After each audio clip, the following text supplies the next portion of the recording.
को मेरा सादर प्रणाम। मैं बंटी कुमार योगाचार्य एंड आयुर्वेदाचार्य। आज का मेरा सेशन में रहेगा मेडिटेशन आपको कैसे करना है, आपको अपने को स्थिर कैसे रखना है, आप अपनी सांसों का क्रम क्या रखेंगे, आपको कहां पर महसूस करना है ब्रीदिंग को, और कहां कहां बॉडी में आपको महसूस होगा और क्या क्या महसूस होता है, आज इस वीडियो के माध्यम से जानेंगे।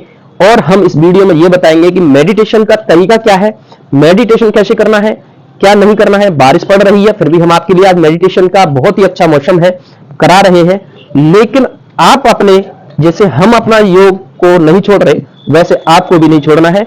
आप जुड़े रहेंगे पूरी शुरू से अंत तक वीडियो में, एकांतवास में बैठ जाएंगे जैसे हम बैठे हैं, कहीं भी छत पर बैठे हैं, बारिश पड़ रही है, कोई किसी का आवागमन नहीं है। तो इस वीडियो में आज हम देखेंगे कि एकांतवास में हम कैसे मेडिटेशन करते हैं। जब हम डिप्रेशन में जाते हैं हम किस किस के लिए इसको करते हैं, डिप्रेशन से कैसे निजात पाएंगे और अन्य बीमारियों से कैसे निजात पाएंगे, अपने मानसिक स्थिति को कैसे सुधारेंगे, अपने को कैसे शांत करेंगे, अपनी बॉडी को स्थिर कैसे रखेंगे, अपनी सांसों को स्थिर कैसे रखेंगे। दोस्तों इस वीडियो के माध्यम से बने रहेंगे और सुनते रहेंगे शुरू से अंत तक। मैं बीच बीच में मेडिटेशन में बोलूंगा लेकिन आप उसको फॉलो करेंगे और देखेंगे जब मेरा वीडियो आप चलाएंगे तो आप देखें कि उसमें आप कैसे उसको कर पाते हैं।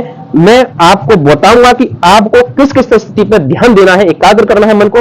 तो आज बने रहिए शुरू से अंत तक वीडियो में, देखते रहिए। यहीं पर आप ज्ञान मुद्रा में बैठ जाएंगे और ज्ञान मुद्रा में बैठने के बाद आपकी स्थिति एकदम सीधी नहीं, बॉडी को शिथिल छोड़ते हुए स्पाइन को सीधा रखेंगे और गहरी लंबी सांसों के साथ स्पाइन को सीधा रखते हुए आंखों को बंद रखेंगे कोमलता के साथ और मन को स्थिर रखते हुए ध्यान एकाग्र करते हुए बॉडी में किसी भी प्रकार की कोई हलचल नहीं रहेगी। बहुत ही सजगता के साथ सांसों को स्थिर रखेंगे, बॉडी में हलचल नहीं करेंगे, किसी भी प्रकार से बॉडी में कोई भी मूवमेंट नहीं होना चाहिए। यहीं पर आप ब्रीदिंग को इनहेल एक्सहेल करते रहेंगे बहुत ही सजगता के साथ। जैसे कि हम वार्तालाप के समय इनहेल एक्सहेल करते हैं, वायु होती है हमारी अपने आप से स्वतः होती है, महसूस नहीं होता है, उसी तरीके से आपको भी इसमें करना है। और आंखों को आज्ञा चक्र पर जहां चल्लर बेंदी हम टीका लगाते हैं वहां पर टिका दीजिए, ऊपर को चढ़ा के नहीं, बहुत ही सजगता के साथ आप यहां पर टिकाएंगे। अगर आंखों को चढ़ा के आप करते हैं तो आपके अंदर कोई भी एक्टिविटी नहीं होगी, क्योंकि आपका ध्यान आईब्रो पर रहेगा, आंखों पर रहेगा, चढ़ी हुई ऐसी लगेगी कि आपकी आंखें चढ़ी हुई है। चढ़ा करके नहीं करना है, बहुत ही सजगता के साथ आपको बैठना है, बॉडी में कोई भी हलचल नहीं रहना चाहिए। आप सुनते रहिए और करते रहेंगे। यहीं पर आप बॉडी को सीधा रखते हुए, मन को, ध्यान को एकाग्र रखते हुए, दिमाग को स्थिर रखते हुए और जो ध्वनि हमारी सांसों से निकल रही है उसको महसूस करते हुए करते रहिए। जैसे जैसे हम अपने मन को स्थिर रखते हैं, इस बारिश की बूंदों में हमें बड़ा आनंद आ रहा है। बहुत ही रिमझिम बारिश हो रही है। इस रिमझिम की बारिश में जो आवाज आ रही है उस साउंड में महसूस कर रहे हैं क्या ध्वनि सुनाई देती है। बहुत ही सजगता के साथ इस बूंदों में, गिरती हुई बूंदों में, आपकी सांसों में, इस वायुमंडल में जो ध्वनियां हमें गूंजती सुनाई देती हैं उसमें एक ही ध्वनि होती है, ओ ओम की ध्वनि। जब हम उसको महसूस करते हैं तो हमारे अंदर एक ऊर्जा उत्पन्न होती है। उस ऊर्जा को आप पहचानने के लिए, उस ऊर्जा को समझने के लिए आपको एकाग्र होना पड़ता है, आपका मन शांत रहना पड़ता है, आपको स्थिर रहना पड़ता है। आपकी जो स्थिति है वो हलचल वाली है, आपका मन स्थिर नहीं रहता है, हलचल रहता है। गलत गलत थॉट्स आते हैं, गलत विचार आते हैं, या कोई विचार हमारे में ऐसा आता है कि हमें अभी घर जाना है, काम करना है। थोड़ी देर के लिए उन थॉट्सों को भूल जाइए और जो भी मन में आता है उनको आने दीजिए, क्योंकि हमारा मन, हमारा ब्रेन, हमारा दिमाग, हमारी बॉडी एक बार रिसेट होनी चाहिए। पूरी खाली करने के लिए हमें मेडिटेशन का बहुत जरूरी है करना। अपनी नई ऊर्जा को रिकवर करने के लिए मेडिटेशन बहुत जरूरी है करना। इसी के साथ हम अपने आप को, जब बॉडी स्थिर हो गई है, सांसों की तीव्रता जो है वो बहुत ही सजगता के साथ हो गई है, धीमी हो गई है, बहुत ही सामान्य हमारी बॉडी हो चुकी है। तो अब आप चलते हैं उस नदी के किनारे, यहां आप मेडिटेशन कर रहे हैं, यहां आप बैठे हैं, वहां पर देखिए कि वहां पर एक झरना है, उससे आवाज आती है, उससे आपको यह सुनाई देता है, यह प्रतीत होता है कि आपको उस झरने की आवाज, उस नदियों की चलचल, पक्षियों की गंजनाहट, चंचनाहट, ये आपको बहुत ही प्यारी लगती है। तो उस पक्षियों की आवाज में झरने की आवाज को महसूस करते हुए यहां बैठे हैं, वहीं पर उसको अनुमान करिए, अनुमान लगाइए कि मेरे पास, मेरे पीछे, मेरे दाएं, मेरे बाएं झरना बह रहा है, पेड़ों के पत्ते आपस में टकरा करके ध्वनि उत्पन्न कर रहे हैं, वो शीतल हवाएं हमें झंझोर रही हैं, हमारी बॉडी को स्पर्श कर रही हैं और कह रही हैं कि अब तुम रिलैक्स हो, अब तुम्हें कोई भी, किसी भी प्रकार से कोई भी दिक्कत नहीं होगी, मैं तुम्हारे साथ हूं। वो हवाएं जो प्राकृतिक है, वो हमसे कह रही हैं कि अब तुम्हें कोई भी बीमारी नहीं होगी, तुम्हें किसी भी प्रकार की समस्या का सामना नहीं करना पड़ेगा। वो हमसे बोल रही हैं कि आप अब निडर हैं, आप स्थिर बैठने योग्य हो गए हैं, आपको कोई भी किसी प्रकार की समस्या का सामना नहीं करना पड़ेगा।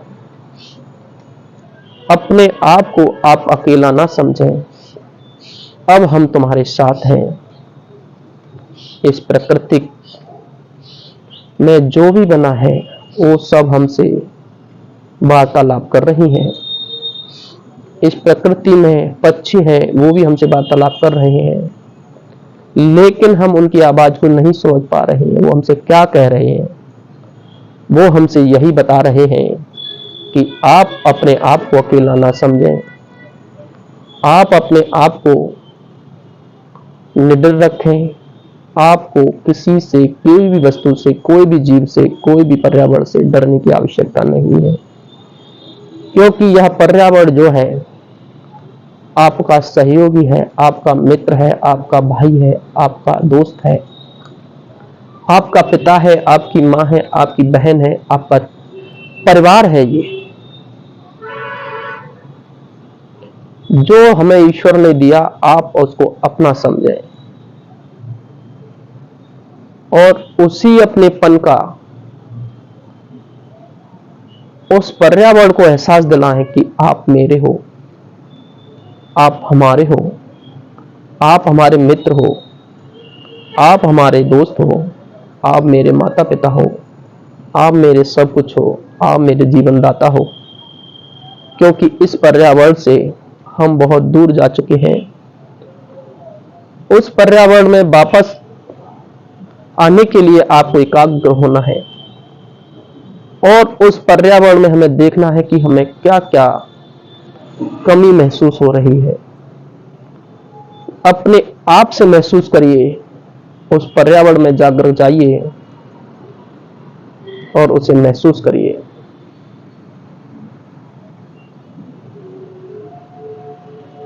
क्या आपको पर्यावरण से कौन सी कमी महसूस होती है? क्योंकि उसके जिम्मेदार हम स्वयं हैं। उस पर्यावरण की पूर्ति के लिए आपको उस पर मंथन करना है, विचार करना है, तो तब आपका जो पर्यावरण है, जो आपका शरीर के अंदर का जो पर्यावरण है, वो स्वस्थ होगा। अगर आप इस वायुमंडल के पर्यावरण को बिगाड़ देंगे तो आपका जो पर्यावरण है वो खत्म हो जाएगा। आपके योग्य कोई भी चीज नहीं बचेगी। इस पर्यावरण में आपको अपने आप को देखना है, अपने आप से कंपेयर करना है, क्योंकि हम भी एक पर्यावरण के ही तत्व हैं। हम पर्यावरण से ही जुड़े हैं। अगर इंसान जमीन पर नहीं रहेगा, जीव नहीं रहेगा, तो इस पर्यावरण का भी कोई महत्व नहीं है। यह प्रकृति परमपिता परमेश्वर ने क्यों बनाई? क्योंकि इस पर जीव उत्पन्न हुए, जीव आत्मा उत्पन्न हुई, एक दूसरे को उससे जोड़ा, उस पर्यावरण से जोड़ा, उस ईश्वरी शक्तियों से जोड़ा। वही हमारे को सब कुछ परम पिता परमेश्वर है। परम पिता परमेश्वर को देखने के लिए, उसको समझने के लिए आपको अपने आप से कंपेयर करना है। क्या मुझे कष्ट होता है? तो क्या इस पर्यावरण को भी कष्ट नहीं होता है? जब आप उसमें कंपेयर कर पाएंगे तो आप अपना जीवन को बदल देंगे, आप अपने जीवन संघर्ष को बदल देंगे, आप पर्यावरण के अनुकूल हो जाएंगे। जैसे पर्यावरण में जो भी तत्व है वो हमसे किसी प्रकार की द्वेष भावना नहीं मानते, द्वेष भावना नहीं रखते, तो आप क्या रखते हैं? जब पर्यावरण की हवा जो चल रही है वो एक दूसरे में द्वेष नहीं रखती, एक दूसरे का विरोध नहीं करती, तो हम क्यों करें? तो दोस्तों, भाइयों बहनों, ये पर्यावरण से आपको जुड़ना है। मेडिटेशन करने के लिए भी आपको वायु की आवश्यकता है। आपको इस ध्वनि को सुनने के लिए, आपके कानों के लिए ध्वनि को सुनने की आवश्यकता है। जो आप अपनी बॉडी को महसूस करते हैं, आप इस मेडिटेशन में बहुत ही लाभ प्राप्त कर सकते हैं। आप अपनी बॉडी को सजगता के साथ देखिए। जब आप इतना समय बिताने के बाद, मेडिटेशन करने के बाद, आपके जो आज्ञा चक्र है वहां देखिए क्या कलर उत्पन्न हो रहा है, क्या प्राकृतिक दृश्य है। जैसे कि एक सूर्य की किरणें हमारे अंदर से उत्पन्न हो रही है, येलो, ब्लैक, व्हाइट, निम्न प्रकार की हमारी सूर्य की किरणें प्रतीत होती है, और उस प्रकाश को अपने अंदर उतारिए। उस प्रकाश को अपने शरीर में उतारिए। जब अपने शरीर में महसूस करेंगे तो हमारा प्रकाश से जो अल्ट्रावायलेट वेव होती है वो उत्पन्न होती है। जैसे सूर्य में अल्ट्रावायलेट वेव होती है, कणें होती हैं, वैसे ही हमारे शरीर में भी उसको महसूस कर सकते हैं, क्योंकि आपको उस पर मेडिटेशन करना है, मंथन करना है, तो आपके अंदर भी उत्पन्न होंगी। जब हम एकाग्र हो जाते हैं, मन स्थिर हो जाता है, तो बड़ा ही आनंद करता है। देखिए आंखों की चक्र से क्या आपको तरंगें दिखाई देती हैं या नहीं। जब तक आपके अंदर कलर उत्पन्न नहीं होंगे तब तक आपका मेडिटेशन सही नहीं होगा। इससे हमारे सभी चक्र उत्पन्न होते हैं। इससे हमारे मूलाधार चक्र से लेकर के आज्ञा चक्र तक, हृदय चक्र से लेकर के नाड़ी चक्र तक, स्वाधिष्ठान चक्र से लेकर के मूलाधार चक्र तक सभी जागृत होते हैं। जब आप अपने पर्यावरण से प्रेम करेंगे, आप एकाग्रता के साथ प्रेम करेंगे, उस परमपिता परमेश्वर का ध्यान करेंगे, जिस इष्ट से आप आराधना करते हैं उसका ध्यान करेंगे तो आपके लिए बहुत ही लाभ होगा।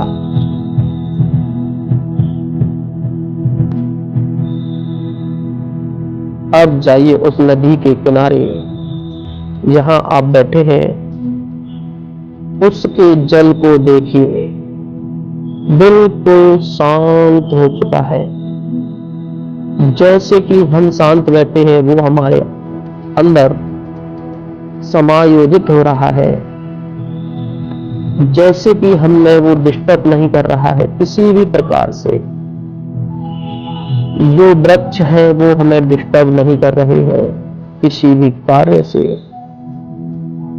तो उसको देखेंगे, उस झंझनाहट में क्या आनंद आता है, क्या पक्षियों की आवाज है, बड़ा मधुर सा ध्वनि है, संगीत है, नेचुरल संगीत है, उसको महसूस करिए। प्राकृतिक संगीत से लगाव लगाइए।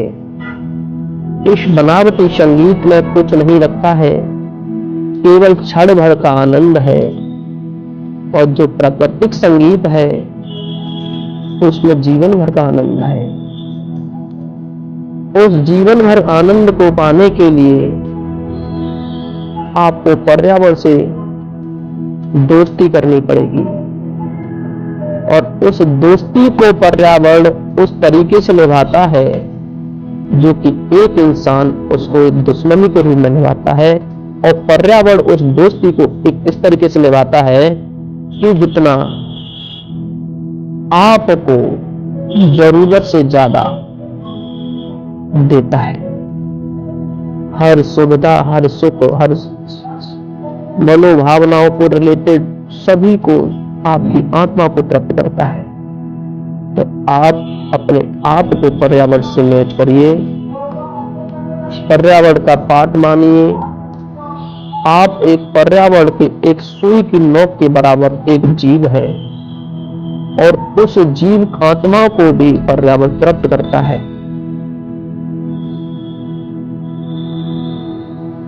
आज का वीडियो में मेरा इतना सा ही मेडिटेशन था। अगर